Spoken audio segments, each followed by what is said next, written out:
First time for him, so be kind and be nice. But I'm looking forward to what he has to say. We asked Justin to share some stuff just because, like many of you in table talks and in just conversations in and around with this group, just came to understand like he has a level of wisdom and some experiences that I thought would be really helpful. And so I think this is just one example of what we hope. Like I know like you see like myself and JD and Joe and some like regular folks that come up and speak, but it would be great to have every single one of you guys come up here and speak, because I believe, and we all believe, that you all have something to say, something to share, something that will change us and prompt us kind of, to move along on that spiritual journey to be different. And so I'm excited for what he's going to bring today. I don't know, are you going to give a little bio of yourself? Because I'm just going to ruin one thing, because it was like the favorite thing that I learned about you. He's one of three, so he's a triplet. And you got to tell us just a few of those stories, because that's just amazing stuff. You're like, what? You guys took each other's tests in school? Like, that is amazing. That is something I wish this is recorded, so allegedly there were students similar to this. Cool. So without further ado, we took your college. So, pardon me, I got caught earlier this sick. I'm still fighting it. But so my name is Justin Bastin.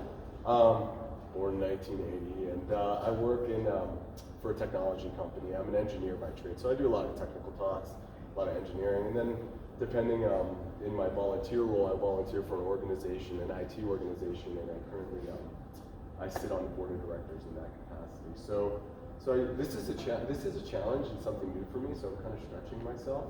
So I'm excited about that, right? Because we only have a short time here in this world. So.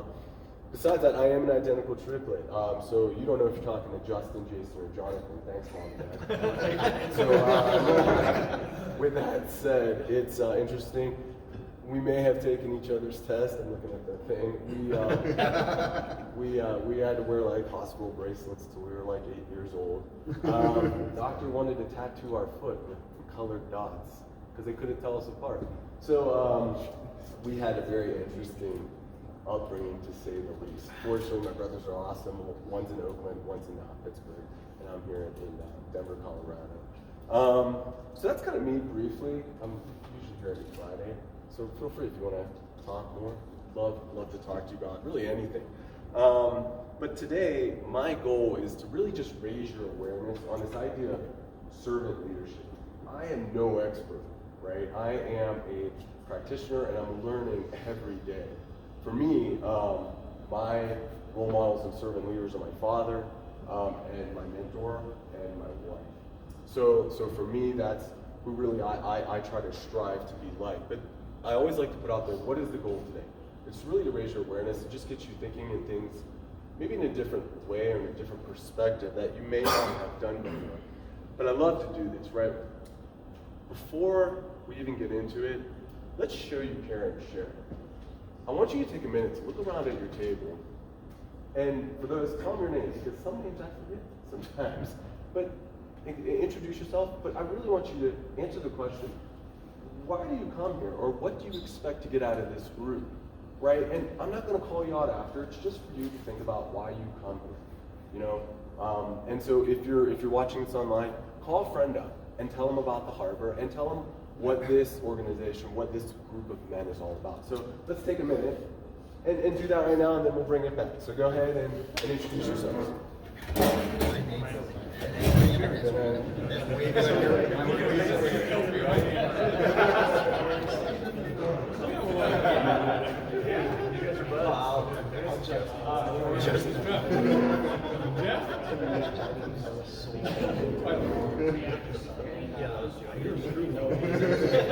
Can you imagine growing up? This is the best.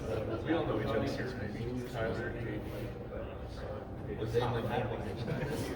Why do you It's a great routine where I can meet friends. Share is hopefully help. Share what I'm doing. And it's been great. I really appreciate you guys doing it. It's not something I can do. I'm sure enjoy being here. It's been very good for me. Yeah, because it's not, I was 5 years old. think you're a friend of mine. I act more like a 5-year-old. Tyler, why do you go here? What about you, Justin? What I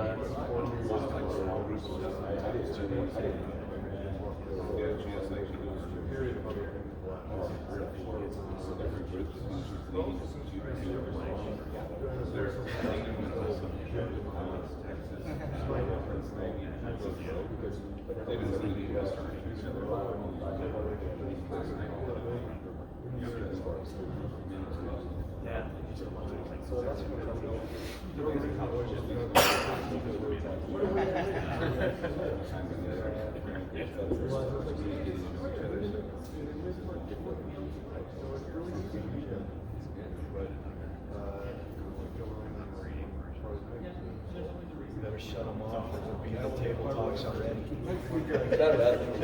And I'm done. I'm out. Okay, I'm gonna go ahead and bring you guys back. One more? Go ahead, one more. Go ahead, Tom. One more. Thank you. I started as because my mentor, who have invited me to I'm waiting for the thumbs up from Tom. Tom, I got thumbs up from Joe and Ben. really. Thumbs up on that table. Thumbs No up man, here. Jade makes talking. I could be that one person. Man, that's I felt the impact of the You know, the children, I never heard yeah.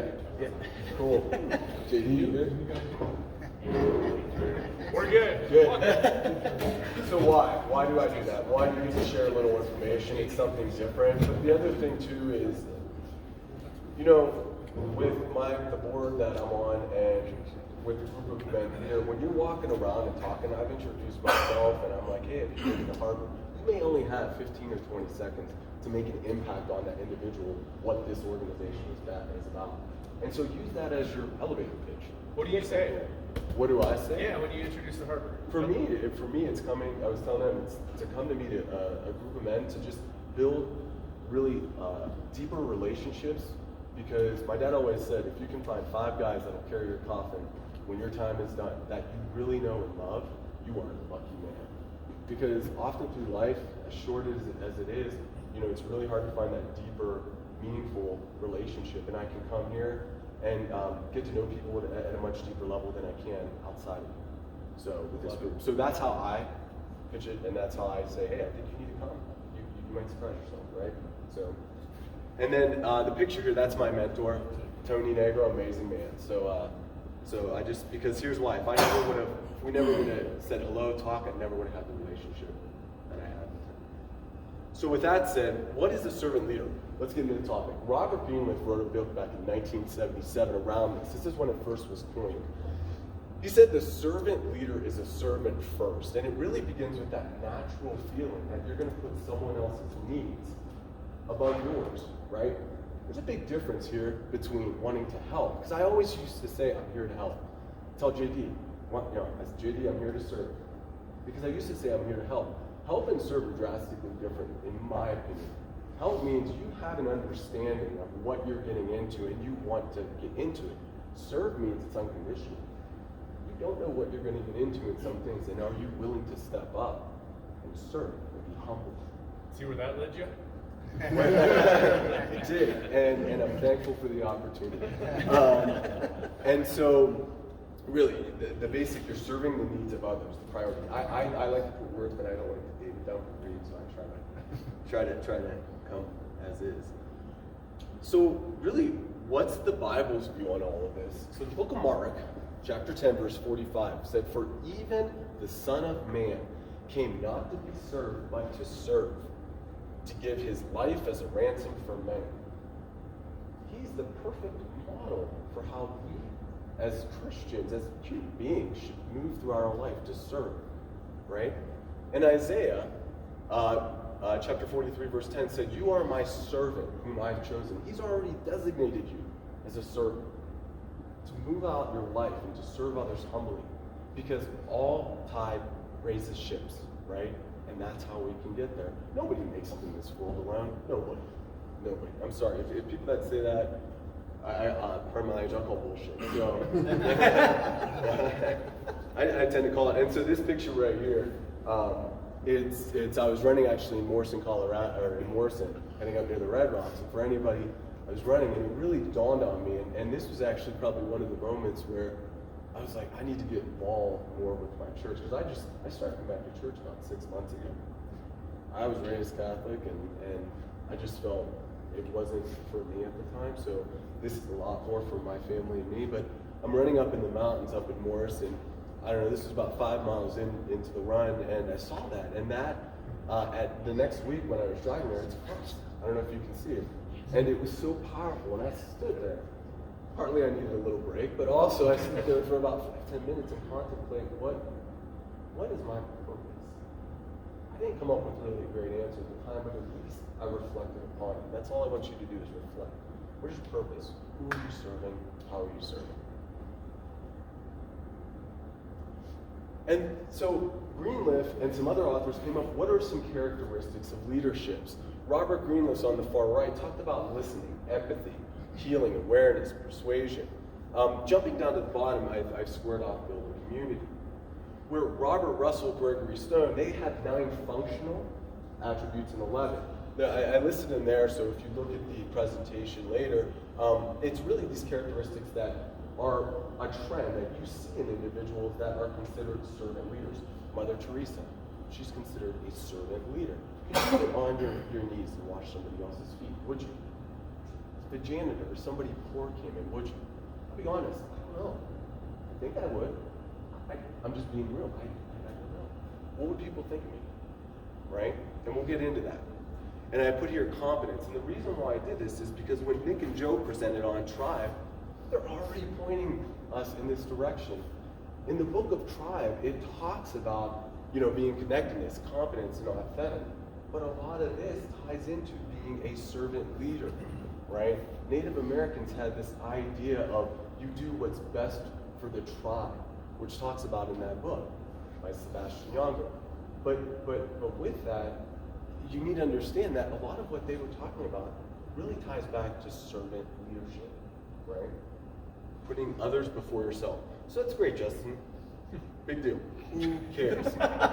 Well, so I kept the 3 and I put them in blue. But for me, besides those 3, what I find is listen. Okay? Appreciation of others, encouragement, compassion, peace, and forgiveness. For me, listening, like when you actually listen, not hear them, but listen, that is so powerful. Story, JD, I came here about 3 weeks ago, I couldn't call it out. And I walked into church at 11 o'clock, and I was having a bad day, I'll be honest, I was in a bad mood. And I saw JD, and I was like, this, and he walked over and talked, and I said, thank you.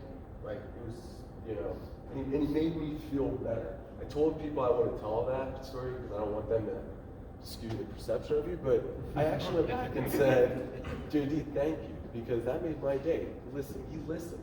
He's like, what can I do to help? Like, that meant the world to me. So, and that's another reason why I come. So thank you for that. Appreciation of others. Are you actually actively appreciating others? But I'm going to jump down to one big one is forgiveness, and it's unconditional. I'll be vulnerable. I have a hard time forgiving people. I can forgive them, but next time there's something, my mind will go back to that, right? And so really I'm trying to get to that point of once I forgive, shed it and walk away. It's done. Think about it. Jesus did it. Going to get crucified.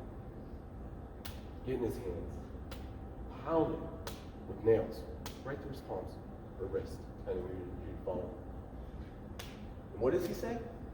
Forgive them. They know not what they do. The compassion, forgiveness. Could you do the same if somebody was pounding nails in your hand?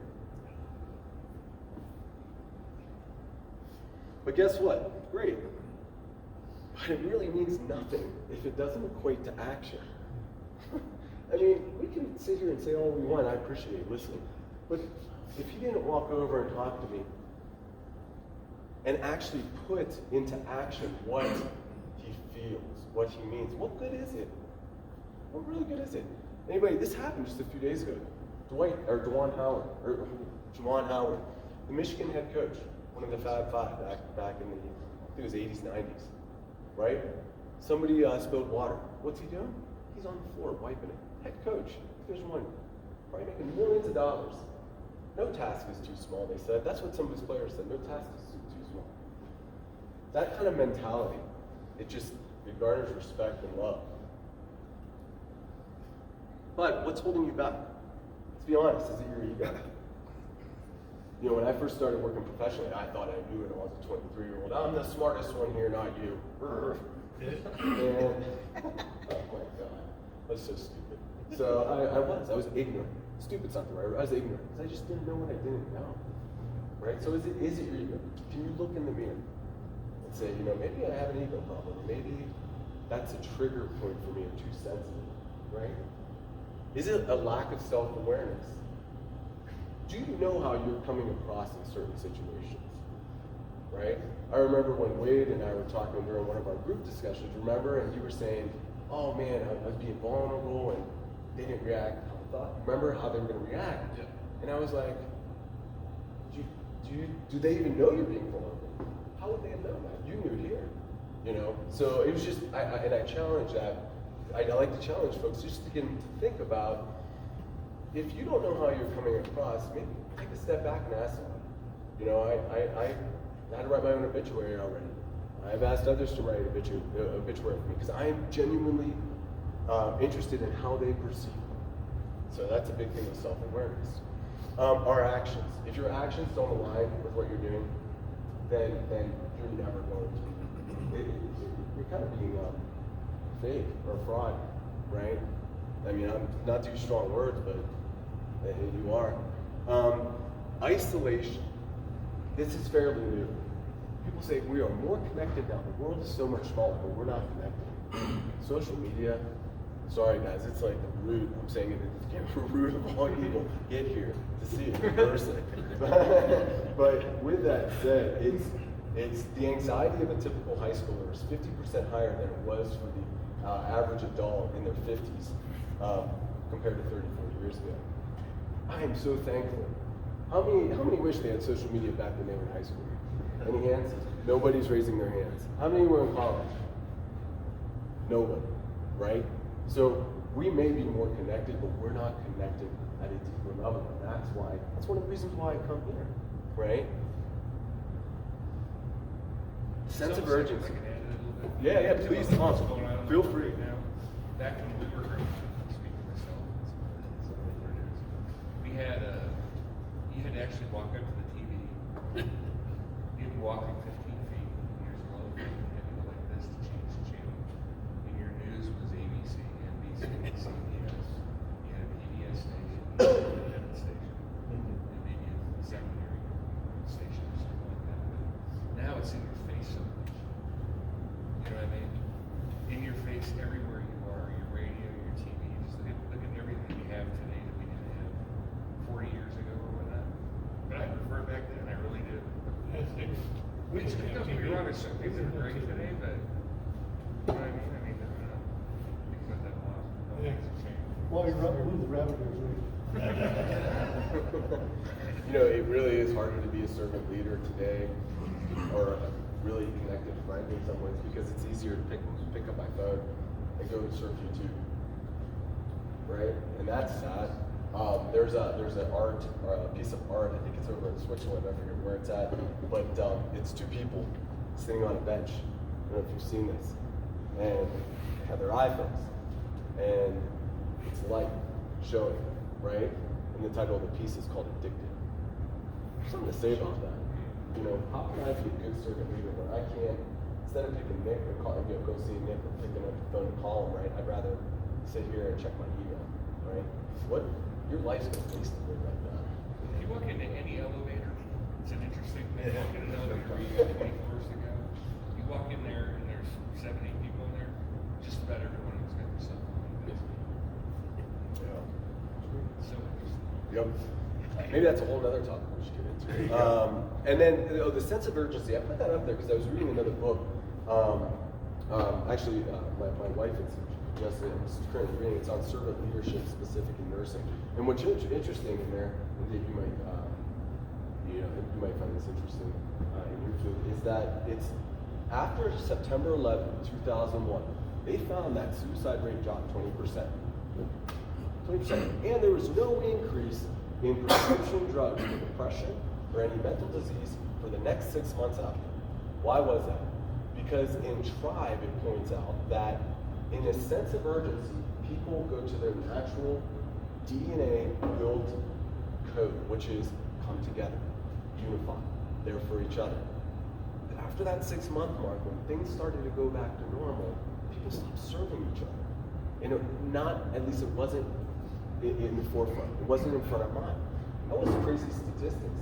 Why is it that we need a catastrophe to come together? Why? You know, it shouldn't come to that. People shouldn't have to die to want to serve each other or be hurt. Compassion fatigue. I was looking, and it's interesting. You know, sometimes I'm just tired. I can't be on all day.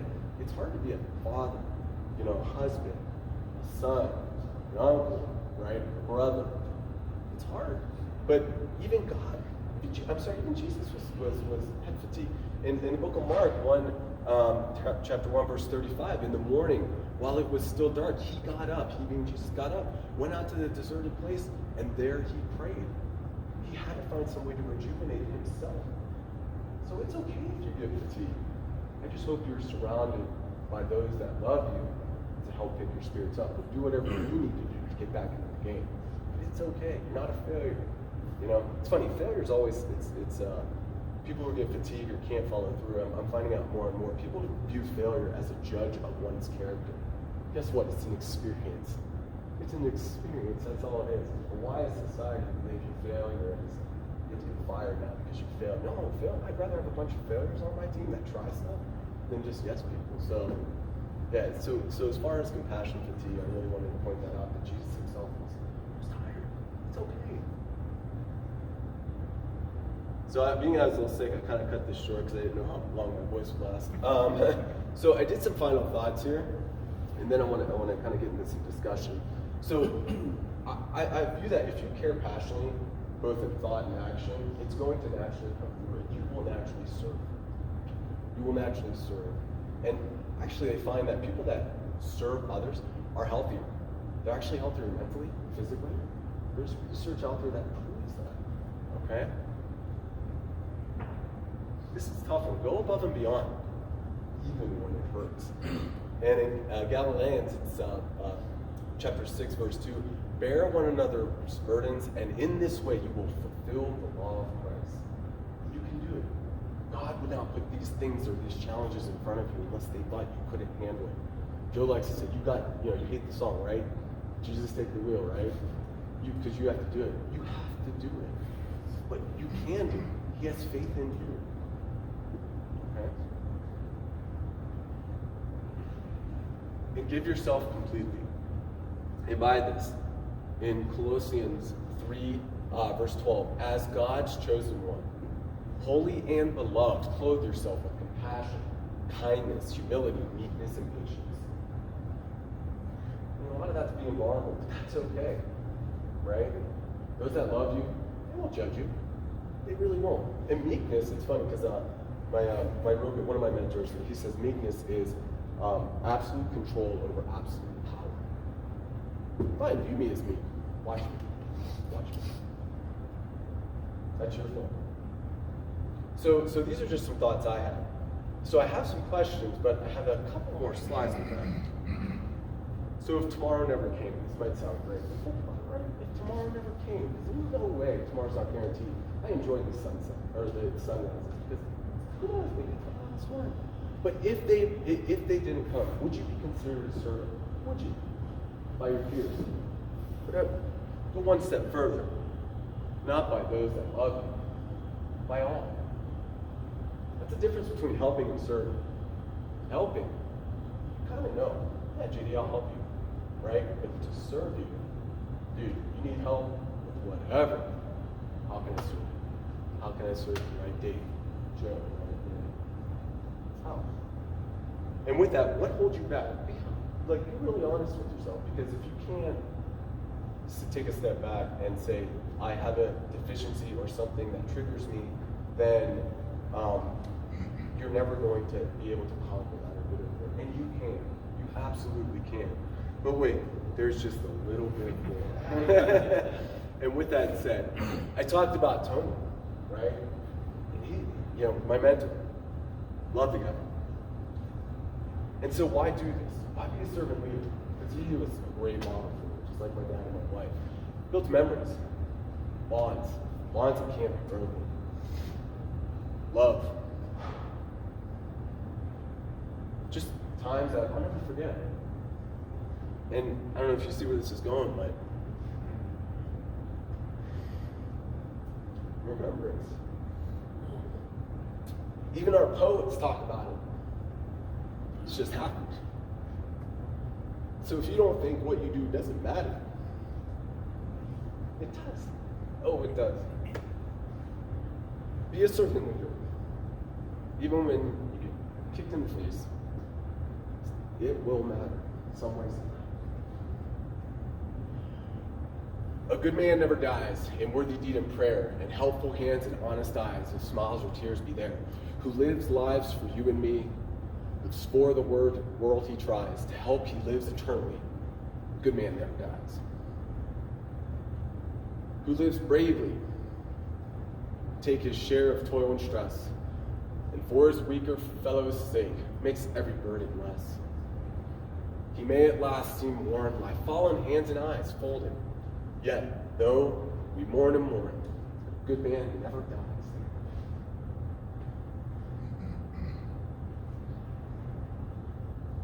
So these are some of the questions. Our last presenter, I believe his name was Michael, talked about 3 different phases. Evaluate and reflection. So take some time to evaluate and reflect. Rarely do you ever come up with a silver bullet or an answer. But act. I'm gonna challenge you. Act. If tomorrow came for you, what are you going to do to be a servant leader? And who will you hold yourself accountable for? Because you need somebody, like my mentors hold me accountable. You need somebody to hold you accountable. That will exponentially speed up you being a servant leader, not only to those that love you, but to all your community. Like we just talk about men in this community, right? Going out and serving the community. Let's act on it. Let's do it. Let's do it.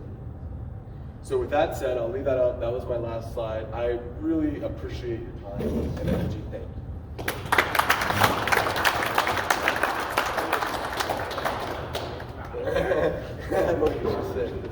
All right, so we got about 15-20 minutes to wrap on that, and then we'll close out some final thoughts.